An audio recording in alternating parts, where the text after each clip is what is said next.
This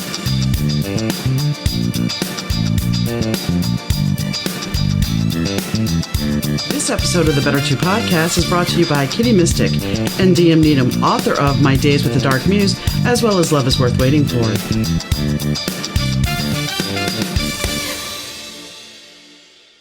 Hi, gang. Donna here. Thanks for tuning in to the Better 2 podcast. Today's guest is Sarah Owens of Hudson Valley.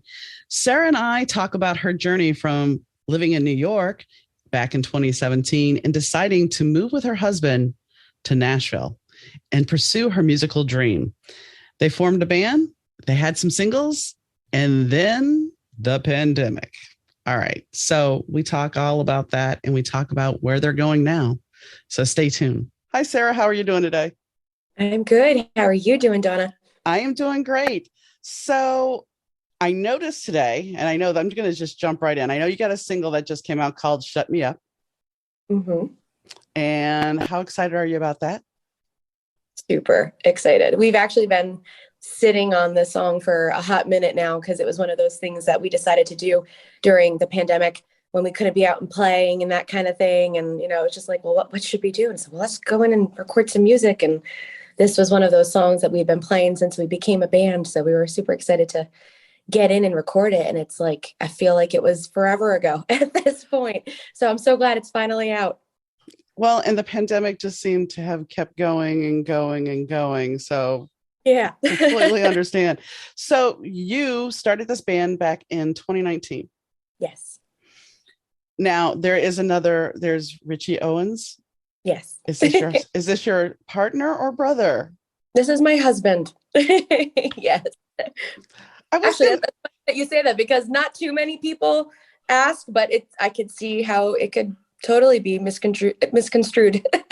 Well, I grew up in the 80s and there was two bands that I liked that one had three Taylors and one had three Ferris brothers. And yes, the Ferris brothers were brothers and the Taylors were not. So got to put that out there right out the gate. That's right. It's always best to ask. So you guys decided, I know before this, you were in a cover band and you actually got to play with Keith Urban. I did. Oh boy, you went digging. I like to dig. Okay. So yes, what was that experience like? Oh, sorry. That was amazing. He's one of the nicest people in the industry that I've ever met. It was my first time ever playing to a crowd of 20,000 people. So that was a big deal. I hadn't been doing music for a minute at that point, and it was just kind of a fluke that he needed somebody, and the radio stations where I'm from back in the Hudson River Valley had said something about, like, hey, do you know this girl? And we kind of discussed some things, and it was very, very cool. But he's one of the nicest people that I've ever met. And it definitely got me back to feeling confident enough that, oh, hey, maybe I can do this, Mm-hmm. And that's always something, being a creative person, that there's that little imposter syndrome that rears its ugly head of, can I really do this or am I kidding myself? Every now and then it's there. But you've done really well. I mean, you formed the band. Were you guys already married at this point, or? When Richie and I were playing in New York, we were not married at the time. But then we got married in 2017 in November. And then we moved to Nashville in February of 2018. So that was it. We hit the ground running. And you were all in at that point because, yeah. I mean, moving from New York to Nashville, that's a big move. It was, yes. And I imagine culture shock too. A little bit. Everybody's nice here. That was different. Yeah, in high school, I moved from New Orleans to Shreveport. So it was kind of a major culture shock because Shreveport wasn't what it is now. Okay. It was, yeah. It was more of a Bible Belt. Hollywood hadn't hit there yet. So it was kind of, very conservative. Oh, do what? It was a little bit shocking. Yes. And the accent was completely different. But so let's talk about this for a second. So what made you decide that we're taking the big move? We're going to do this seriously, and we're going to move to Nashville, and we're going to hit the ground running. And you have there's your resume here is impressive. So what made you decide that you were all in? I mean, there's people that say, oh, I'm going to do this, but they don't. Me. Okay. What made you decide? Because I mean, I moved to Dallas because I was going to be in a band, and well, that didn't pan out. But so what made you not give up on this? I have a strong support system, so I feel like that has a lot to do with it. I feel like, like when you're growing up, a lot of that has a lot to do with how you see yourself as an adult. So I've always felt I can do this, which is a good thing. But the reason that we even came down here was because at the time, well, actually in 2017, so it was like a full year before we had decided to move down, I had been contacted because I was doing female solo stuff by myself. My husband was still drumming for me at the time, but it was just as Sarah Warden at the time, my maiden name. And I had a team down here in Nashville that had reached out and said, we'd love to work with you, do like an artist development type of deal. And that's what we did. And I came down and I was writing, I don't know if you remember, if you're overly fond of 90s country, but I was writing with Cherie Austin and Will Rambo. And that was like a big deal for me. Oh, yeah. Once we had done, we had a good chunk of songs and stuff written, and we were doing these like writers rounds around town. They were like, we really think you could do this. You should be here. And it was like, well, let me ask my husband. So I was like, because it was so funny because he came from this punk rock world in New York. And it was like, yeah, you can hear it every now and then in our songs. It comes out. But it was like, you want to give up everything and, go be a country music artist in Nashville with your wife. And it, so far, so good. I can't complain. Hey, if he's happy and you're happy, that's all that matters. That's what we said. That's the thing. As long as you have that good support system, you can do anything. So when did you start singing? Did you start singing as a little kid? Were you in choir? I mean, what was it, just something that you just picked up and you knew? Always did it. Since I think my parents said 2 or 3, always just singing, always been in love with 90s country music. That was when I was growing up. So the 90s female voices that I heard growing up, Martina, Faith, Trisha, like those that was what I listened to. That was what I tried to emulate as much as I could. I went to one vocal lesson and they told my parents that they couldn't make me stop doing this twang thing that I was doing. And my parents were like, well, then we're not coming back because we like that. And that was how it was. So I did one half-assed vocal lesson ever in my whole life. And it was just one of those things. I've literally been singing since I can remember. And then I started professionally doing music when I was, I think, 7, maybe 8. I was doing jingles for toys on the TV. Nice. Yeah, Nice. Yeah. I wasn't in the commercials, but I was the voice on the commercials. Hey, it still works and it's still fun and you can still go back and go. As a kid, I could care less. Yeah. I mean, you had fun and I'm sure you had a little cash and you could buy things and, I got free toys that came along with it for whatever the jingle was. So that was like, for me, sold. Bonus. Definitely bonus. Yeah. So I'm looking at your bio and I'm looking at the resume and it's talking about the fact that you guys were really, before the pandemic, you guys were cruising. You guys had songs climbing the charts. You had a gig, which you're back at Blake Shelton's Old Red now, I see. But you've played the Bluebird. I've had people on the show that have aspired to play the Bluebird. And I mean, I'll be honest. It was a pinchy moment for me. Yeah. The reason I know about the Bluebird is, and people can laugh at me, is because of Nashville. I watched a lot of people. I totally get it. So, but yeah, for me, it was like one of those things when I was growing up. I think it was actually now that we're thinking about it. It was, I think, Faith Hill's. Do you remember VH1's Behind the Music? Yeah.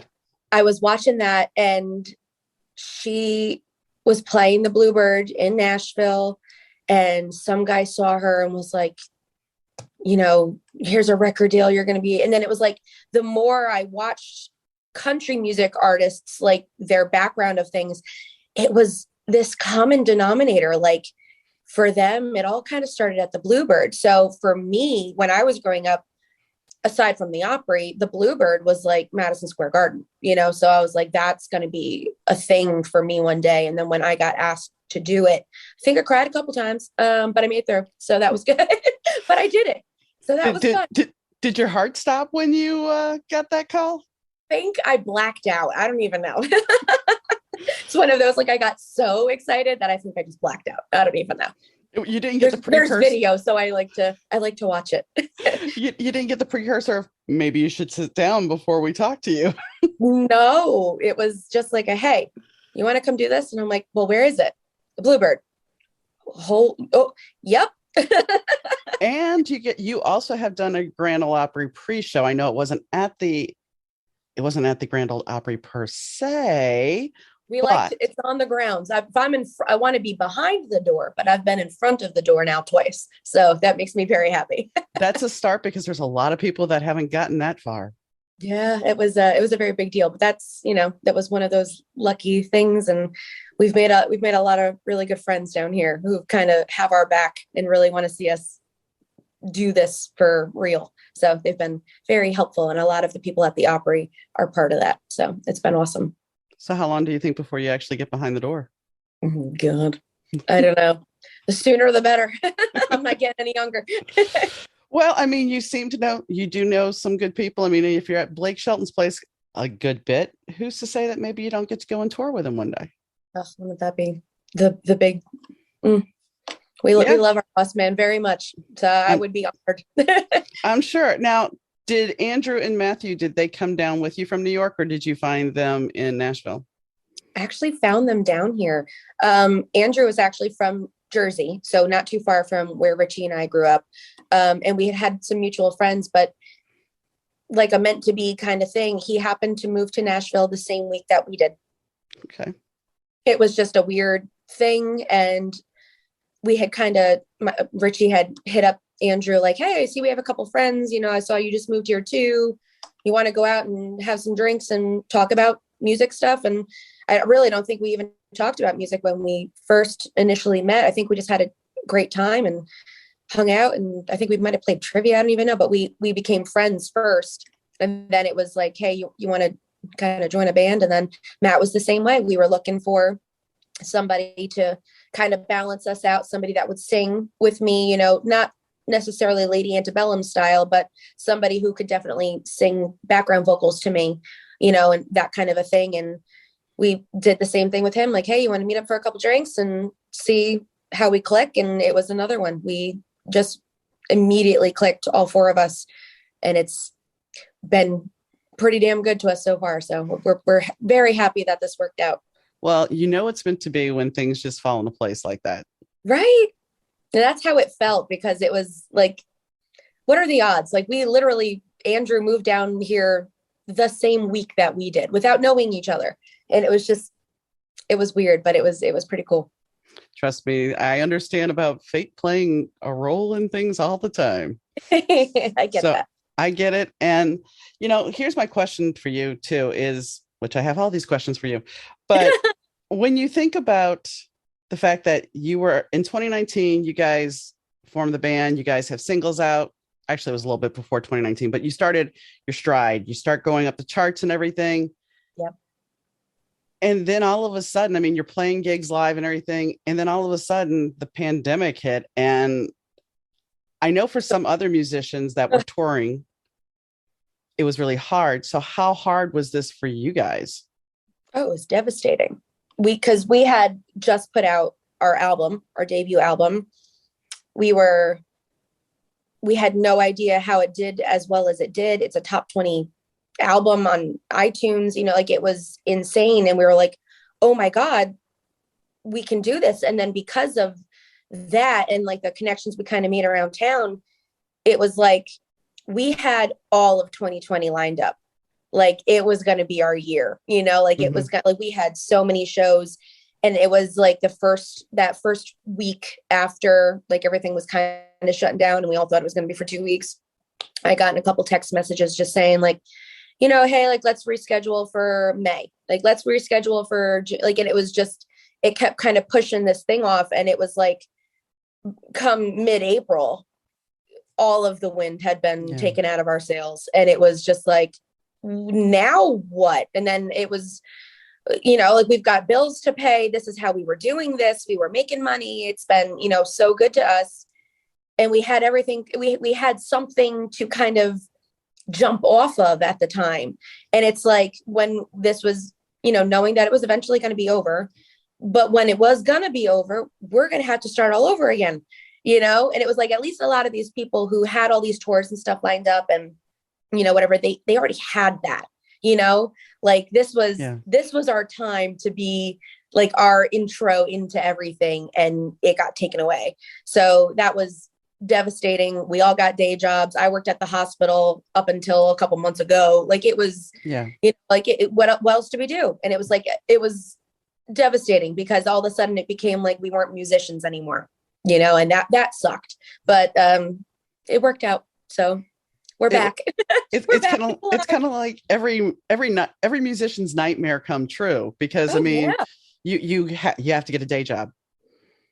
You have to quit what you're doing and get a day job. And that's just not cool. It's just away from the field. I mean, it's it's a hit to the ego, but you pride yourself on, I'm a musician. I'm a professional musician. This is what I do for a living. And then it's like, well, when are you doing that again? So, and nobody knew. So it was devastating. It pulls that whole identity thing in. I mean, we all have identities, and this is taking away that identity. The one thing, I have to say though, is if you really didn't have a lot of support and your album was still in the top 20 on iTunes, that says a lot about the music and what you created. Yeah, we're very proud of it. So going forward, I know you have some tour dates, but and I saw on Facebook that you're going to be dropping more. Are you planning on a bigger tour across the country, or are you just going to be playing Nashville and building from there? We're getting out of town. We're very excited about it. We've actually got some things lined up. We have a couple, we're trying to figure out, I mean, like we're not there yet, that we've got a bus to get us out and all that kind of stuff. So when we do it, it needs to be in like little increments. But we've got a good couple, like Thursday through Sunday type show things where we'll be kind of making a trek up the Northeast tip of a thing. And I know in June we're going down to Panama City Beach. We got a couple things maybe out west that we might, we've got a couple things that we do have in the works, and we're just excited to get out of Tennessee. Oh, I'm sure. And I'm sure there's a lot of fans that are across the country that want to see you. Yeah, we've met, honestly, doing the Broadway thing that we've been doing with Old Red. It's been like the biggest blessing for us, because every weekend we meet new people from all over the world. And so it's like touring without ever us having to leave. That's awesome. Like they're changing every weekend to come see us. So it's been very good to us. And then we have the radio singles that we had last year and stuff. So that's been pretty cool. So we have people who are across the country who've heard that. So it's like we've got a little bit of a fan base, a little bit everywhere at this point. So that's been pretty cool to see. Do you think Shut Me Up is going to get some airplay? Oh God, I hope so. I hope so. That's the goal. I mean, I know you have to grow it and promote it, and you have to go on a lot of podcasts and a lot of talk shows and say the same questions and have, same answers, same questions. So what is the hardest part about being a singer? For me, it's probably this stuff. Because this isn't my forte. I don't like to talk about myself like this kind of, so I take it in stride. I don't mind doing it, but out of everything, for me, my favorite thing to do is perform. So as long as I'm doing that and we're getting on a stage and I get to play and sing for people, then I'm happy doing everything else that I got to do to keep this going, Right. And I mean, you get to be, when you're on stage, you're in a zone. I don't want to say you get to be a character, but you get to put on it. You don't have to. Well, you can. No, you're there. You are so there, because it's like a joke that we say it all the time. Like, I have friends who know me personally before all of this kind of stuff. And it's like, you're schizophrenic, because that girl is not that, it's the truth. She's a different animal. So it's totally. You put on a stage persona. I mean, even as a podcaster. Oh yeah. I've done it because, I talked about this because last year my husband died, and when I hit that, well, it was 2020 actually, but when I hit that year anniversary, I had 2 podcasts that day, and I'm still being just fine. Ugh, However, as soon as I shut the camera off, yeah, I was crying. of But course. it's one of those things where when you put yourself in public, whether it is as a singer or podcaster or whatever, you have to put yourself in a certain position where people are going to relate to you, and you have to put it on a persona. Yeah, and it sucks because there's been plenty of times when, I'm so sorry to hear about your husband, but we've definitely had those types of moments where we've lost somebody in our family, or we've had medical emergencies going on, like where it's, you don't want to even be doing this right now, but we're already here and it's already part of the, you've signed the contracts and this is what you got to do. And this is what people are paying you for. So show up and do your job. And those times it feels like a job, so, cause you can't call out. Who else is going to come up and say, guys, what are you going to do? So that's definitely something I can totally relate to, when you have to put on that face and pretend like everything is just fine. But as soon as you're done, everything comes crumbling down. And I think that's, when you're a public figure, people don't really look at that. They expect you to be perfect all the time. And the fact is, you are a human being, and you're going to, what I write about is I write about the music industry in Hollywood. And I write about the fact that they may look like they have perfect lives, but the truth is they don't. Oh, yeah, totally. And I think with social media and stuff, that kind of has played into that facade, because everything that you see on social media, for the most part, everybody's only showing you the good. It's the highlight reel. That's it.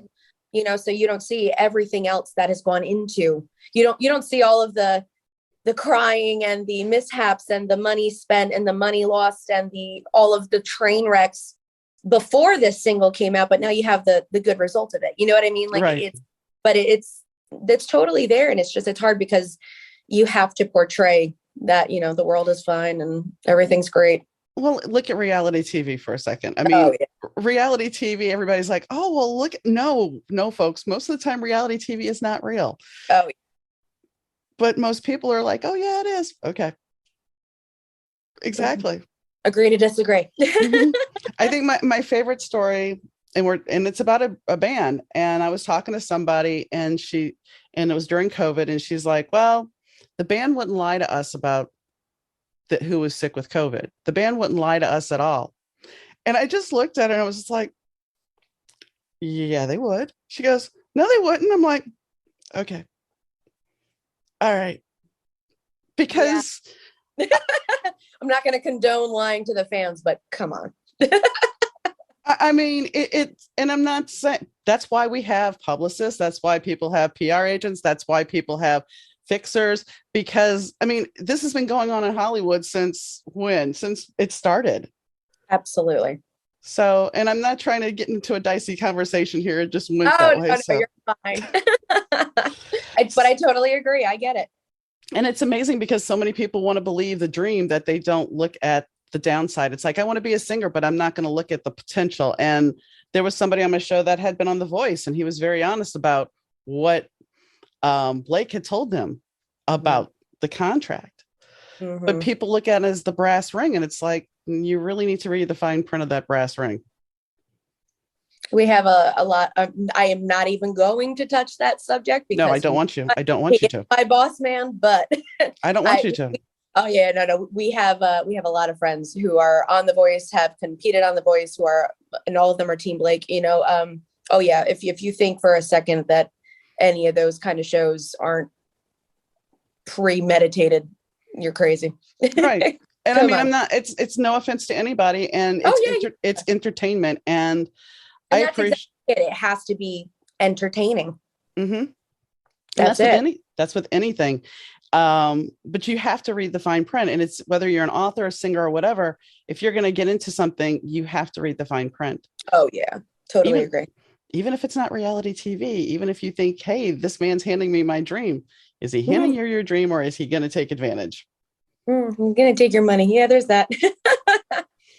Because there's the people that'll sit there and say, I'll make you a star, and have no idea what they're doing. But anyway, this is aside, and I apologize.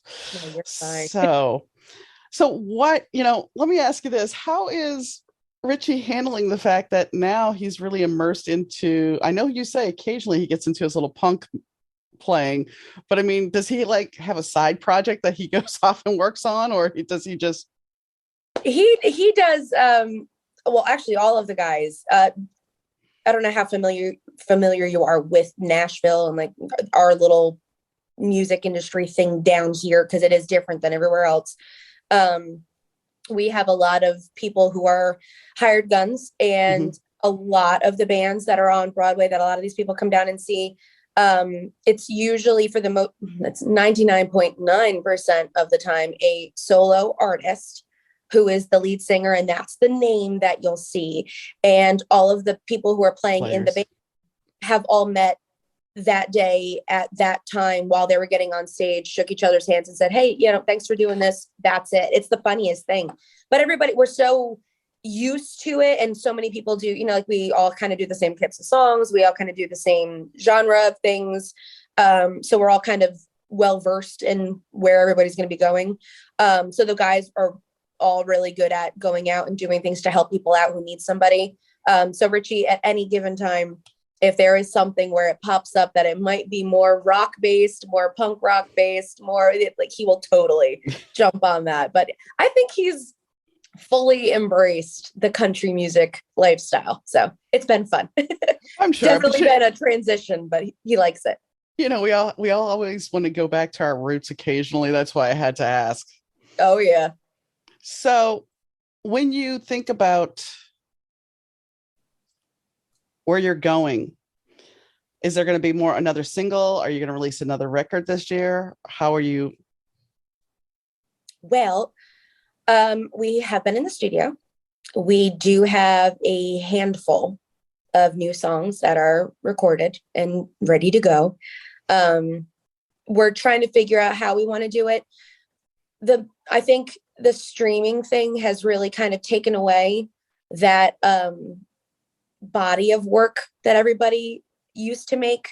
Like when we came out, we did 7, and it was the 7 songs that we it was a body of work, and it was our album, and we loved what we did with it. And now it's like things have kind of turned where they want a new single every month. They don't want the whole thing. It's like people don't want to give you any more time than 3.5 minutes. They want something else to do. So we're not sure if we're going to put it out as a body of work, like as an album type of a thing, because we do have quite a few songs. We may put out a couple singles over, the next couple months, and then put out all the rest of it as an album.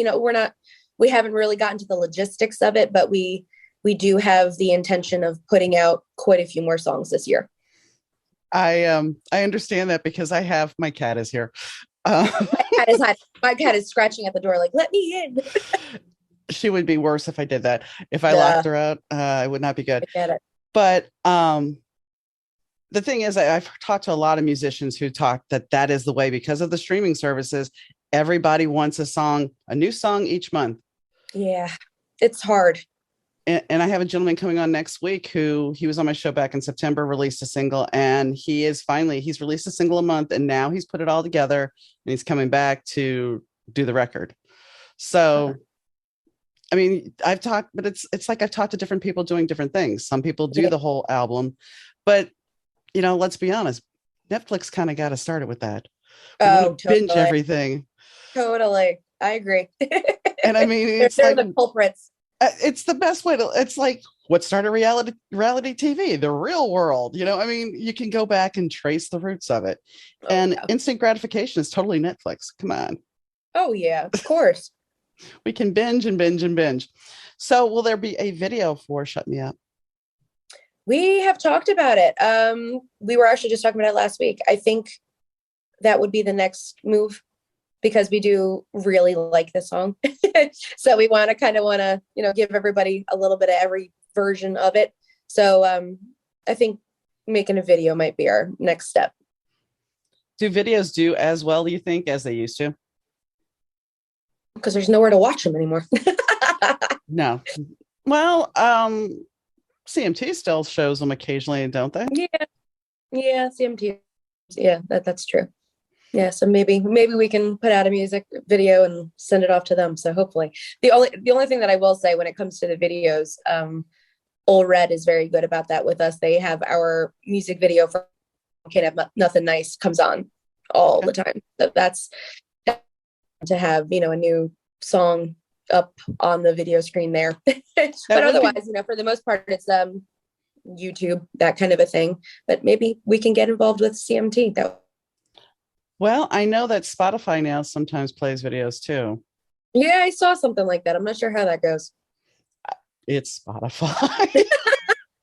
Which that's a whole other thing about the streaming services. It's like, while you get to, for people, they get to learn who you are. They get to see the new artists. They get to check out new music. And it's a great thing, but you guys don't make a lot of money off of it. Oh, no. Ooh, hang on. I hear you. I hear you now. Yes, there you are. We're in the middle of getting those storms that were just all the tornadoes in Mississippi. So ooh. Yeah, so it's now coming this way. So if anything happens, I'm going to blame it on that. Okay, no worries. I can edit it out. It's not a big deal. No worries. So I was going to, what I was going to say about, the streaming services as an author, it's the same thing with Kindle Unlimited. Same thing. Oh yeah, you get nothing. And it's so hard. But like I was saying, Spotify for us has been the hardest of all of the streaming platforms, because when we had originally put out our music back in 2019, it was the first time we had ever done such a thing.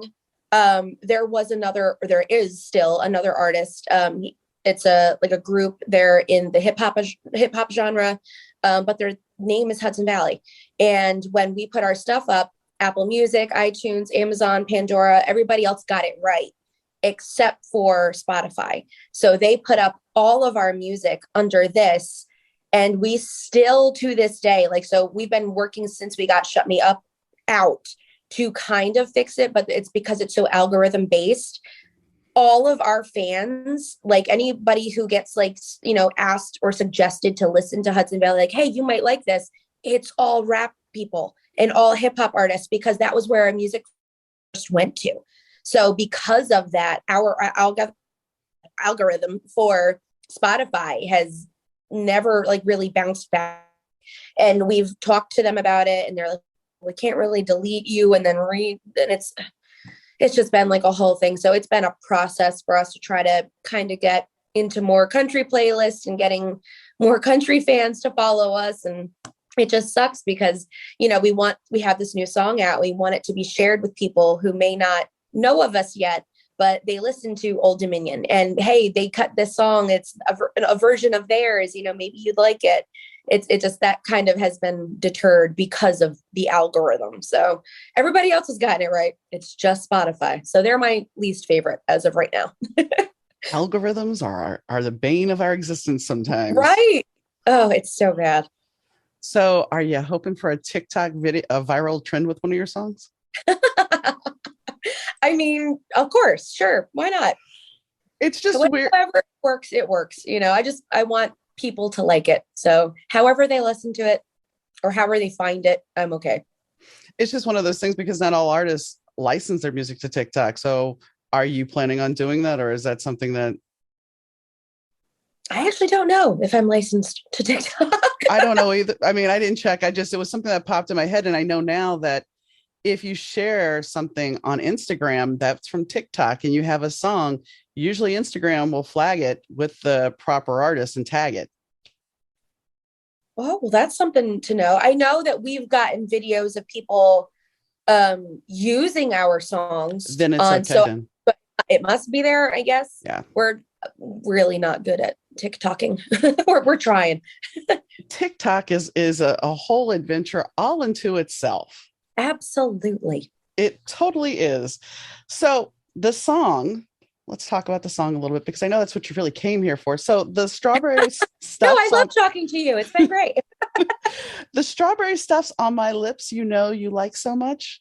Mm-hmm. I noticed that in the lyrics that this has this little asterisk by it and has your name by it. So was this your main part of the collaboration here, or? I noticed that too. I didn't realize that it was done like that. Because it is a cover of an Old Dominion song. The way that we had been playing it, I just kind of switched some things up, because the way that he says it is that strawberry stuff is on your lips that I like so much. And because it's, it's coming from the girl version of it, I just wanted to kind of tweak it a little bit, Mm-hmm. just to make it more makes sense. Well, that's why I had to ask, because I saw that highlight and I'm like, well, I need some clarification there in case somebody's listening. It's like,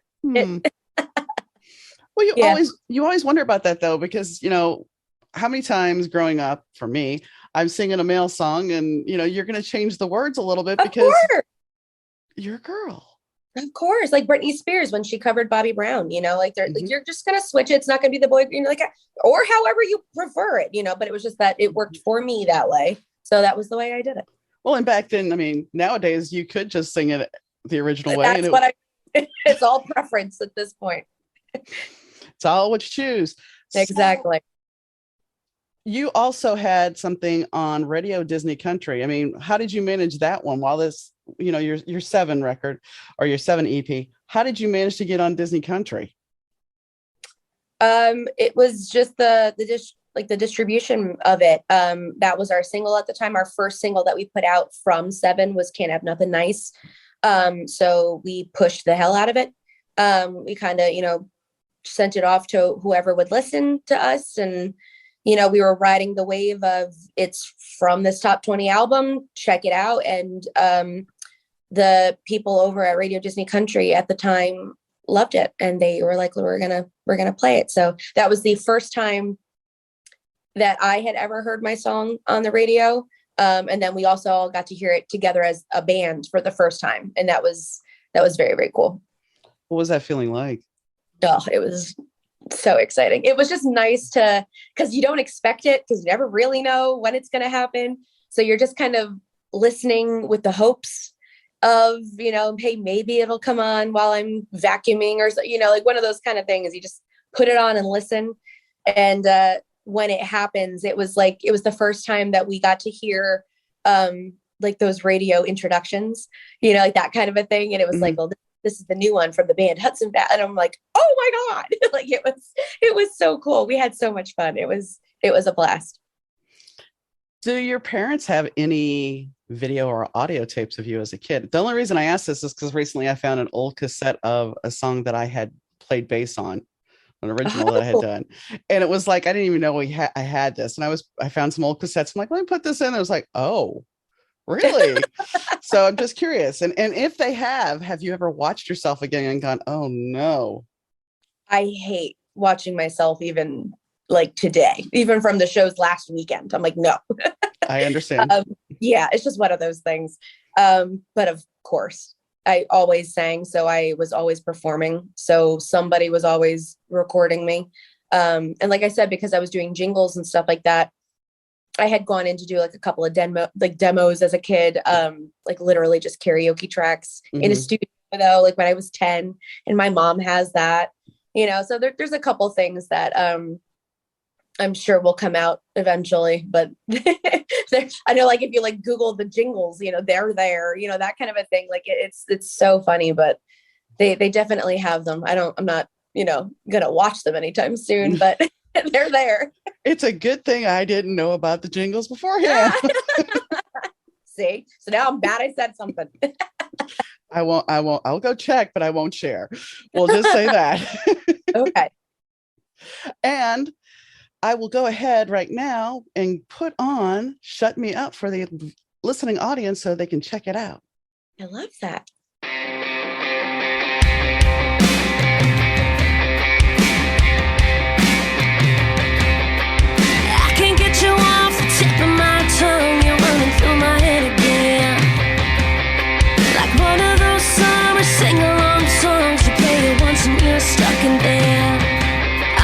Talking about you, thinking about you, running my mouth about being without you to all my friends.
back. So I think this song's going to be a hit. I really do. I think, a couple of years from now, you're going to get your wish and be behind the door.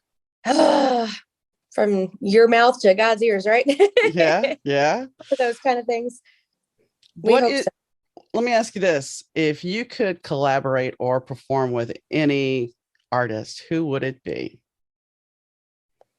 Oh, I don't even know. I have so many, and then we all have, for each one of us in the band, we all have different idols, different reasons why we do this. I think as a group, though, we would all agree that if we could do anything with somebody, particularly because we just, covered their song, we would love to do something with Old Dominion. We have this whole HVOD tour thing. It would be very cool. I think our fan bases would kind of overlap. So that would be cool. To do this cover, you had to get permission, correct? Yeah. Yeah. So since you've been talking to them or their people. Yeah. No, we actually, when we first went into the studio, it was like a fluke.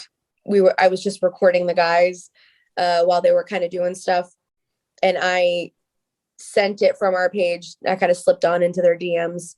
And I was just like, hey, hope you don't mind, but we're going to do this. And they were like, well, wait, which song? And we're like, so we started talking through Instagram that way in our DMs. And then as we got closer to the final product of it, we had sent it over to them again. And they said they liked it. So they said it was fire. So that was awesome. That was all I needed. Now, wouldn't it be great if you could put the video together and have them cameo in it somewhere? Oh my God, you're giving me great ideas. Wouldn't that be fun? Wouldn't it? And think of the potential plays you could get. Oh yeah. I like this idea. We have to do that. Slip on into the DMs again. Hey, we're making a video. Come hang out. What is the worst that they're going to say? No. Exactly. You got to try. You have to try and do things. So when do you think, I know you just released a single, but I'm going to ask anyway. So do you think next month you're going to do a single, or you're going to wait and try to figure it out and ride it a little bit? Well, now that you've given me the idea to make a music video and stuff for it, I don't know. we might have to get in and get that kind of stuff done and ride this a little bit more and see what we can get out of it and see what kind of traction we can get. But like I said, we have a handful of songs that we are very eager to get out. So they will be out sooner rather than later. Absolutely. Makes sense. If you got something that you can work with it and you can blend it all together, i.e. the video, i.e. a guest spot, maybe. Oh yeah. Hey. And, you can see where it goes. The collaboration may go somewhere. It may not. You never know. Stranger things have happened. Are they going to be, will they do a tour anytime soon? I think they're going out on tour with Kenny Chesney. So. Okay. But who's to say one day you couldn't go out on tour with them? I know. So I said, you guys are opening for people. The headliners will be your direct support. We got you. Mm-hmm. Nothing wrong with that. Somebody was telling me about a show that they went to that was Prince, Bowie, and somebody else. And I'm just like, okay, so how do you organize that layout? This was when Prince was first starting, I think. So it was kind of okay, I get it now. But still. Holy guacamole. Could you imagine having Prince open for you? Oh my God. Prince opening for Bowie. That's a hell of a show. Yeah. And I went to a hell of a show. I went to Live Aid. Oh, wow. See? Yeah. That was a crazy show. But Prince and Bowie, that's a whole different kind of fiasco. I like that. I can't even imagine the kind of trouble that happened afterwards. Yeah. So, all right, let's see. We've talked about the tour. We've talked about the record. So where do you see yourself going? Do you see yourself branching out maybe besides, because some singers decide to get into acting. Would you ever be interested in doing that? Or being a spokesperson? Oh, I don't know. I'm very much a stick to what you're good at kind of thing. I think it's flattering.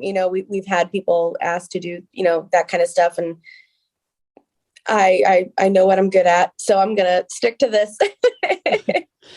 It's one of those things. And that brings in a valid question though, of if somebody, because I know some musicians do not want their music licensed to do commercial products, to be featured in ads.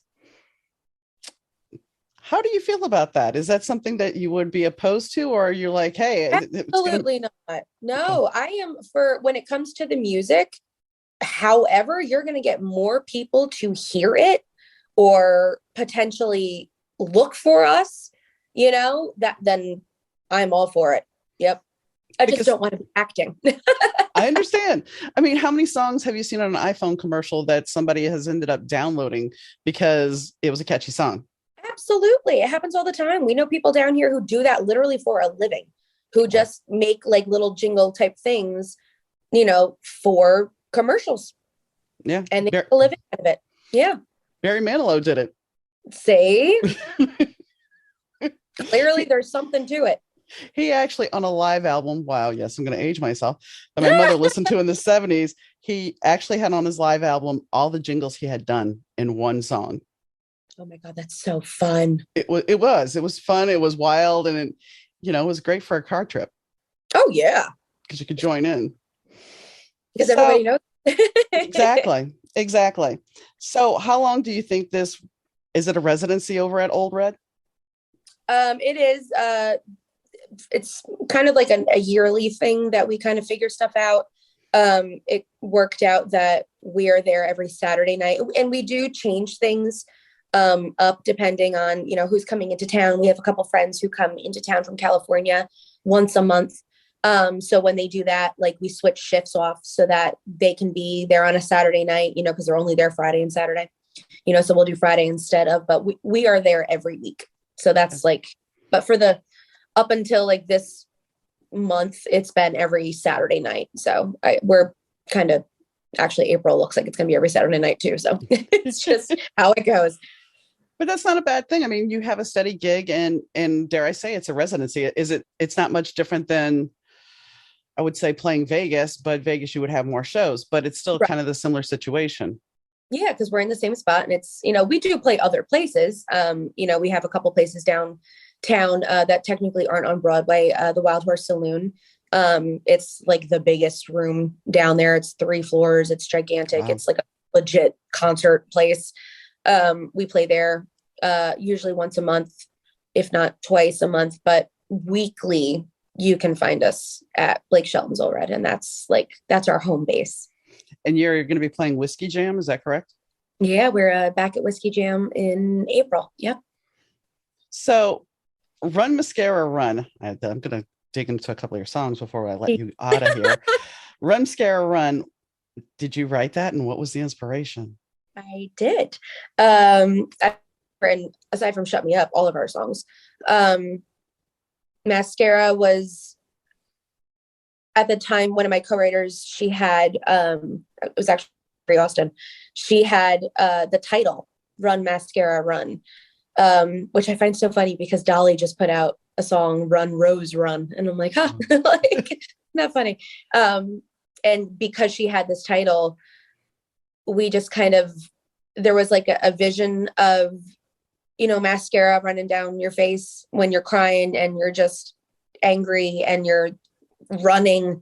And it was like originally, like our song about makeup, but it was more about running away from something.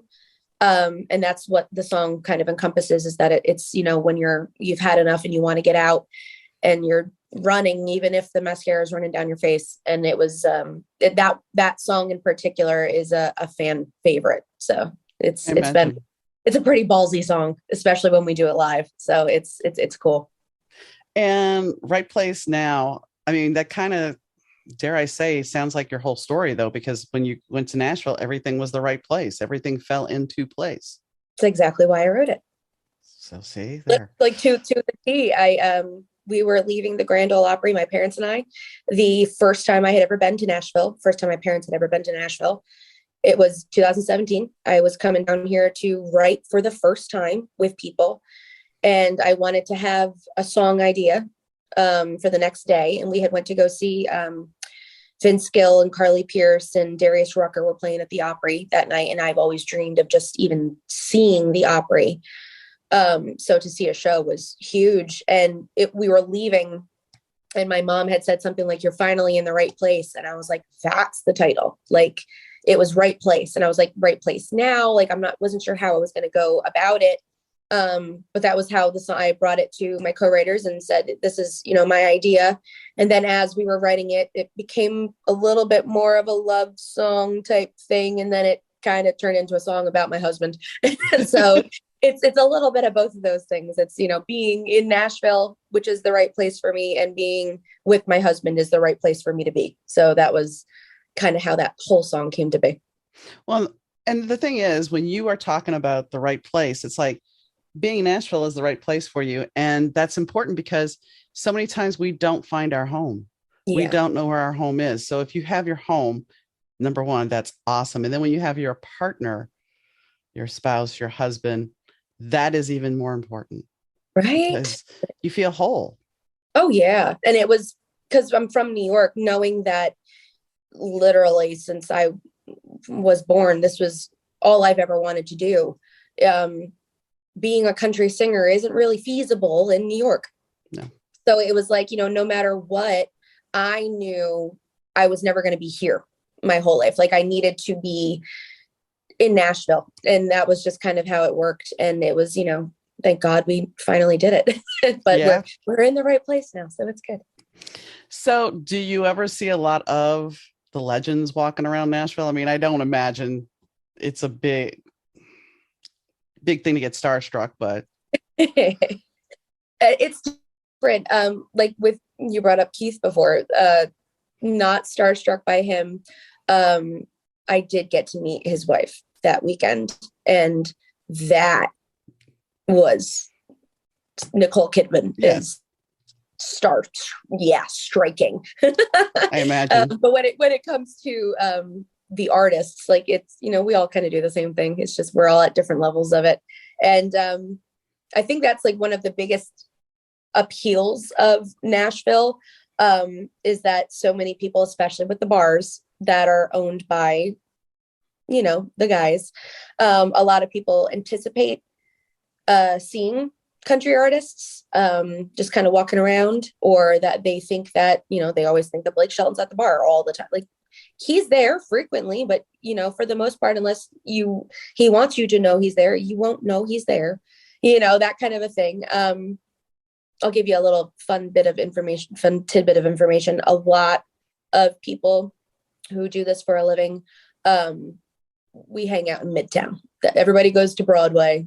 That is not where we go. So if you really want to see Chris Young sitting at a bar next to Miranda Lambert, you go to Midtown, because you will. And that's the coolest part about it. And that's the thing. People assume that once you have encountered celebrity, you look at them and if you really understand, they're just normal people. Oh yeah, totally. I mean, that's the thing. It's like, we're all normal people. They may have more notoriety. They may have a better house. They may have more money, but guess what? They have some of the same issues we do. Just a little bit more expensive. Facts. So, I mean, I know it seems crazy to ask you the starstruck question, but some people are still starstruck when they meet somebody. And Nicole Kidman, that's a whole different. When I think of Nicole Kidman, I think of like Moulin Rouge and I think Birdseed. Mm-hmm. Yeah, don't even know. Yeah, I was like, oh my gosh, and it was awesome. But to be able to perform, with him, and to be able to work for Blake, that is something you have to give yourself credit for and kudos to, because not everybody gets those shots. Yeah. No, we don't take that for granted in the least. We are very aware of what we've done in a short amount of time and how lucky we've been to do what we've done in a very short amount of time. Well, and I have to say this, you're also very humble. Oh, thank you. a lot of people, when they get into this industry, their egos grow, and they don't come across as humble. and you come across as very humble. Met a lot of those people, and that's one of my biggest things. Like, I've been called a lot of things in my lifetime. I don't think anybody could ever call me a diva, and that I take pride in, because that's not my MO. No, and what does being a diva get you? Look at Mariah Carey. I don't know. Nobody says nice things about her. Right. I mean, you can be a diva, or you can be humble and people like you. Yeah, I'd much prefer that. So indeed. Well, it's been a blast. And I loved this. Good. And I wish you great success. And like I said, if you ever want to come back, I'm going to have all our social links in the show notes, and go download Shut Me Up. Yes. Support Hudson Valley. And if you're in Nashville, go check her out. Go check them out. Oh, yes. There are 3 are not here with me, but yes, they are. I know. Definitely here. I was wondering at first if I was actually going to get to meet all of you guys, but I'm happy I got to meet you. Sorry, you just got me tonight. Well, that's fine. You've been a delight to talk to, and I thank you so much for coming on. Thank you so much for having me, Dawn. I really appreciate this. No problem. So Sarah is an absolute delight. I enjoyed talking to her, and their song "Shut Me Up." I hope you guys liked it. I enjoy it. And while it's a cover, it doesn't, covers of different songs not only represent the actual artist that wrote them, the new artist gives it a totally different interpretation and something that you can enjoy even more sometimes.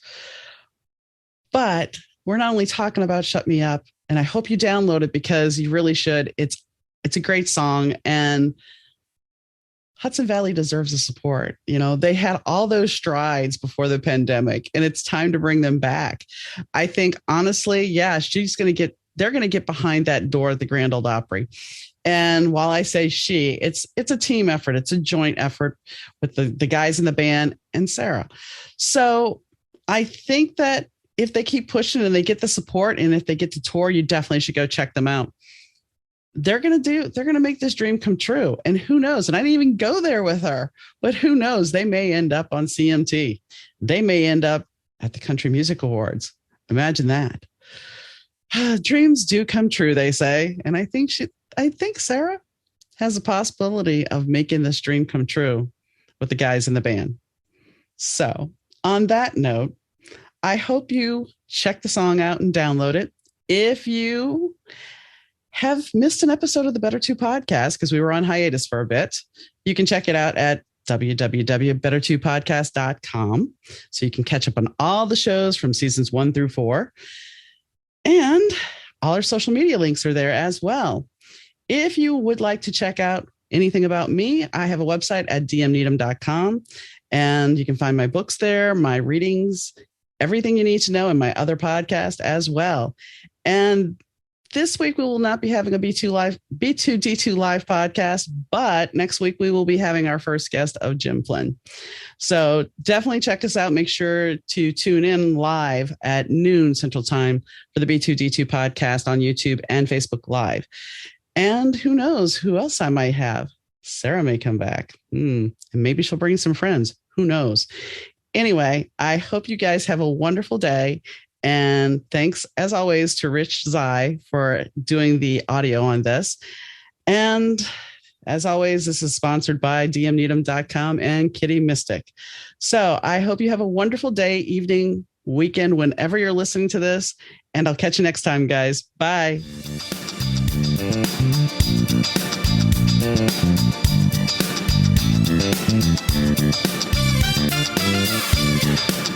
The Better 2 podcast is mixed, edited, and produced by Rich Zai of Third Ear Audio Productions.